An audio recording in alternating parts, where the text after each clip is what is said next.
ধূপগুড়িতে সারা ভারত কৃষক সভার ৩৮তম জেলা সম্মেলন শুরু। মোহাম্মদ সেলিমের সভায় উপচে পড়া ভিড়। শনিবার থেকে শুরু হলো জলপাইগুড়ি জেলা কৃষক সভার ৩৮তম জেলা সম্মেলন। সম্মেলন উপলক্ষে সকালে থেকেই ধূপগুড়ির ডাকবাংলো মাঠে জড়ো হতে থাকেন জেলার বিভিন্ন প্রান্তের কৃষকরা। দিনভর উৎসব মুখর পরিবেশে জমে ওঠে সমাবেশ। সম্মেলনের প্রকাশ্য সভায় প্রধান আকর্ষণ ছিলেন সিপিআইএম এর সর্বভারতীয় নেতা ও রাজ্য সম্পাদক মোহাম্মদ সেলিম। তাকে ঘিরে জনতার ভিড় উপচে পড়ে। কৃষকদের ন্যায্য দামের দাবি, কৃষি উৎপাদনের সমস্যা এবং বাজার মূল্য নিয়ে সভায় বিস্তারিত আলোচনা হয়। কৃষক স্বার্থ রক্ষায় আন্দোলনকে আরও জোরদার করার আহ্বান জানান নেতারা। আর পরিযায়ী শ্রমিকরা প্রতিদিন দেখবে বাসে, ট্রেনে, স্টেশনে ভিড় যাচ্ছে। তার মানে আমরা একজনকে পাঠিয়েছিলাম বুম নিয়ে, ক্যামেরা নিয়ে। তারা এসব পরিযায়ী শ্রমিকদের কাছে গিয়ে কথা বলে এসছে, বেঙ্গালোরে, হরিয়ানায়, তারপরে দিল্লিতে। সেদের জিজ্ঞেস করে কেন এসছেন, এখানে তো মমতা ব্যানার্জি এত সব দেয়, তাও কেন এসছেন? বলেছে কে দেয়, আমাদের কেউ দেয় না, সব তৃণমূল মেরে নেয়। বেশিরভাগগুলো তাই বলেছে। 2, এখানে কাজ নেই। 3, কাজ হলো এখানে মজুরি ন্যূনতম নেই, তারপরে নিরাপত্তা নেই, তার উপরে তোলাবাজি আছে।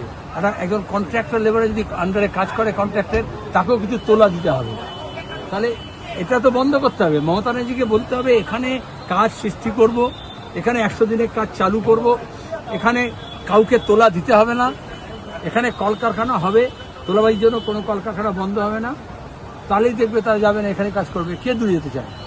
আর বিজেপিকে বলতে হবে যে এদেশের সংবিধান অনুযায়ী যে কোনো রাজ্যের মানুষ যে কোনো রাজ্যে গিয়ে কাজকর্ম করতে পারে, ব্যবসা করতে পারে। ভাষার নামে, ধর্মের নামে তাদের উপরে জুলুম বন্ধ করতে হবে। বলছি যে কেরলে গিয়ে আরেকজন ধূপগুড়ির পরিযায়ী শ্রমিকের মৃত্যু হয়েছে গতকাল, এবং তার নাম হচ্ছে মনিরুল হক। বলছি যে এই যে ভিন রাজ্যে গিয়ে মৃত্যু, এর জন্য দায়ী কে তাহলে? প্রথম কথা হচ্ছে এই জন্য একটা, এই যে ইন্টারস্টেট মাইগ্রেন্ট ওয়ার্কার্সের জন্য একটা আইন আছে। আমরা যখন জনতা পার্টি সরকারকে সমর্থন করছিলাম তখন 1979 সালে এই আইন তৈরি হয় পার্লামেন্টে। আজকে বিজেপি সরকার এবং তৃণমূল সরকার কেউ এটা নিয়ে কথা বলছে না। তার মানে মাইগ্রেন্ট একটা রাজ্য থেকে একটা রাজ্যে লোকে যাবে, তো যে রাজ্য থেকে যাবে সেখানে জেলা ডিএম এর আন্ডারে একজন ওয়েলফেয়ার অফিসার থাকবে। এই যে কন্ট্রাক্টররা নিয়ে যায়, তাহলে তাকে কতগুলো শর্ত মানতে হয়। এটা মানে না বলে আরকাঠি থাকে, যোগাযোগ থাকে, যার ফলে এটা রেজিস্ট্রেশন হয় না, করে না। মমতা সরকার এটা করছে না, কারণ ওই লুটেরাদের অংশীদার একটা। আর যে রাজ্যে যাবে সেখানে একটা রেজিস্ট্রেশন হয়। তারপরে 2 রাজ্যের ডিএম এবং ওই ওয়েলফেয়ার অফিসারের মারফত যোগাযোগ থাকে, তাদের ওয়েলফেয়ার দেখতে হয়, তাদের নিরাপত্তা, তাদের ন্যূনতম মজুরি, তাদের স্বাস্থ্য, এসব দেখতে হয়। এটা মোদী সরকার বলো আর মমতা সরকার বলো, এটা দেখছে না। কেরালা একমাত্র রাজ্য যারা মাইগ্রেন্ট ওয়ার্কার বলে না, বলে গেস্ট ওয়ার্কার, এবং এই অধিকারগুলো সেখানে দেওয়া হয়েছে। কিন্তু যখন দুর্ঘটনা হয় কেউ তখন সাথ দেয় না, এই কন্ট্রাক্টররা পালিয়ে যায়। যা সবচেয়ে বিপদসংকুল কাজ করে আমাদের এই উত্তরবঙ্গের ছেলেমেয়েরা গিয়ে কখনো টানেল করছে, মেঘালয়ে মারা যাচ্ছে অ্যাক্সিডেন্ট হয়ে, কারণ রেলের কাজ কিন্তু নিরাপত্তার ব্যবস্থা নেই।